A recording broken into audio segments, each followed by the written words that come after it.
Last time on Shadow Piece, the focus shifted yet again and we turned over to two powerful individuals, the world's strongest swordsman, Dracula Mihawk, and the mightiest admiral in history, Isho, better known as Fujitora, came face to face. After a tiny exchange of attacks and a short talk, both sides came to the conclusion that a clash between them was unavoidable. Mihawk had come to Hachinosu with a clear goal in mind, and not even an admiral would be a reason for him to retreat. "You would fight me," Fujitora said, pushing back with force that made the air ripple. "For one person?" Mihawk's voice came low. "For the right person, I would fight the world." They broke apart. Mihawk raised Yoru again, and black lightning crackled from its edges. The air warped, and an enormous flying slash carved a crescent through the sky, heading towards the giant skull in the distance. Fujitora's sword, fully drawn now, gravity screamed, the slash slowed and then stopped, mid-air, floating like a frozen memory. The Admiral lifted his free hand. "Forgive me for protecting the world. You." The floating slash crashed downward, redirected, and exploded against the mountainside far away from them, vaporizing stone in a contained detonation. Dust, silence. Then Mihawk was behind Fujitora, blade already swinging. Too late. A black orb of gravitational force enveloped the Admiral's back, catching the blade in a storm of collapse and drag. Mihawk grimaced, sliding backwards, boots scraping through stone. "You've improved, despite looking much younger." Fujitora's face softened. "No. I only learned the cost of what it means to not improve." The cost Fujitora had to pay to reach this young form, and even higher proficiency of his devil fruit, was the death of a lot of people in the war against the revolutionary army. A moment passed, their blades lowered slightly. "I'm not here to burn the world," Mihawk said. "I'm here only to assure that she is safe before the real storm begins." Fujitora's expression was unreadable behind the faint scar crossing his blind eye. "A noble pursuit. However, I can't let you go just yet." That stopped Mihawk cold. Wind howled through the broken plateau. "I see," he said at last. "It seems like you saw a future that you want to avoid." He looked towards the giant skull. "Well, then you have to show me those new powers of yours, or I will ignore whatever vision you had." Fujitora exhaled slowly. The gravity around him began to ease, the floating dust settling like snow. "So be it. An exchange between the mightiest admiral and the world's strongest swordsman." Fujitora looked at his opponent. "Let's see if you are able to cut through the power of a man that has defeated a god." With that, Isho released a wave of haki so powerful that everyone on the island and even close by islands could feel it. Mihawk looked at him again, analyzing a body that had regained its youth carefully. "Do you really think haki like that is enough to intimidate me?" Yoru, one of the strongest swords in the world, ranked as one of the 12 supreme great swords and owned by Mihawk. It was a black blade, a blade that had been turned into an even higher quality by being refined and reforged by the haki of the user. Mihawk had inherited the sword. However, when he first gained possession of it, it was still a weapon with a silver blade. Only after years and years of battle, he managed to change its form and make it without a doubt the strongest weapon in the world. And despite already being a black blade, Mihawk covered it in even more haki for this fight, something he basically never even deemed necessary.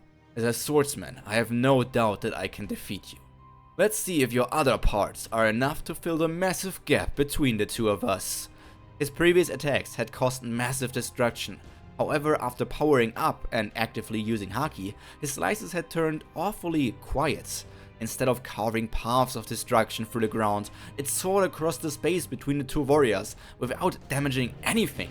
Only when it came in contact with Yakuza Kazan, the blade of Fujitora, was its full might visible. The Admiral felt a force in his blade that was comparable to what he had gone through in his last battle in the war against the revolutionary army.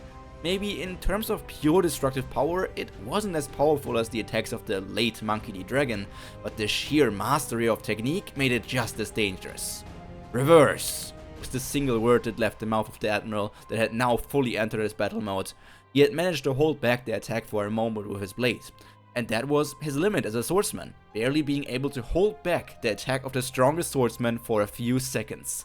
Luckily enough for him, his focus wasn't swordsmanship, even though he was on the level of a master in that area as well. Using his devil fruit, he changed the flow of the attack and sent it back to the man that released it, but only after adding more energy to it with his own gravity control. The now purple slash had lost its refined form and turned into a fierce attack of destruction. As it made its way back to Mihawk, the entire island started to shake because of it. Mihawk was as relaxed as ever, a sly smile on his face. "So your first idea to defeat me is by using my own powers against me." He chuckled with the attitude of a man that had stood at the pinnacle of swordsmanship for a long time now. I guess the swordsman I was looking for to finally give me a challenge again was also me. The only man capable of challenging the mightiest is another one with that title. Whitebeard had died. Pyro never left Wano, so the only person left with such a title in the world was Mihawk himself. With the precision of a legend, he breathed and swung his sword a second time. While the first attack was a vertical slash, this one was horizontal.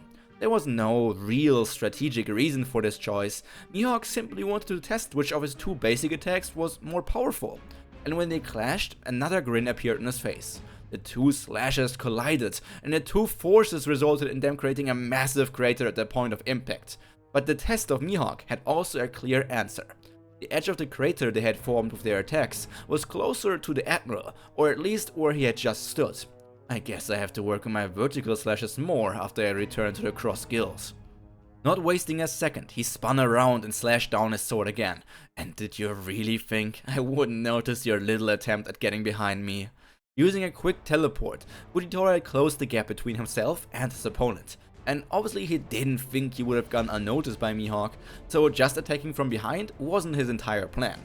He stretched out his hand and a purple orb formed inside of it, tucking the slash Mihawk had just done inside of it with no effort at all. You lack critical information, Dracule. The world's strongest swordsman could feel the pull of the orb on his body and jumped backwards.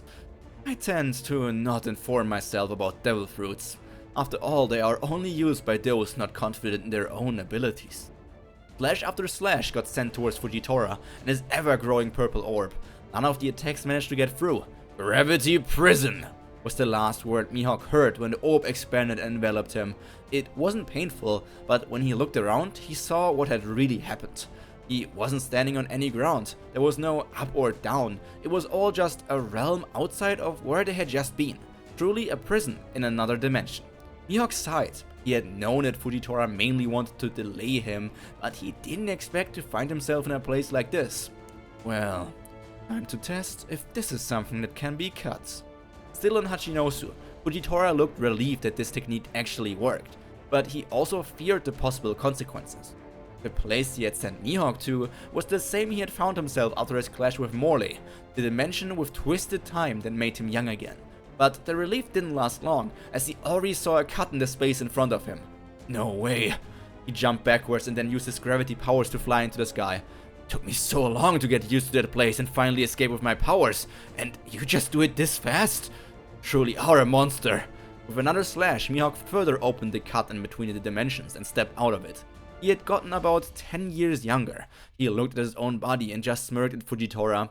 Yes, I will hold the title of World's Strongest Swordsman for even longer now, thanks to you. Yoru raised to point its tip towards Fujitora. Mihawk was curious to test out his regained youth. And this is the end of today's episode of Shadow Piece. Yes, we are right in there. Fujitora, with the powers of his awakened gravity fruit. I think it's actually called the push fruit. Against Mihawk, Dracule Mihawk. A blank card, kind of, because we haven't really seen that much of him, so I can just make him as cool as I want him to be. And I think he does deserve some good feats. Oh, I don't want him to be defeated by Shiryu or just have one fight against Zoro and then get defeated. I kind of want him to actually have, like, good fights before that. So, yeah, this is my point on Mihawk. But for now, that's all from me for today. All that to be said is stay happy, stay healthy, and most importantly, stay cultured. Pyro, out. Bye.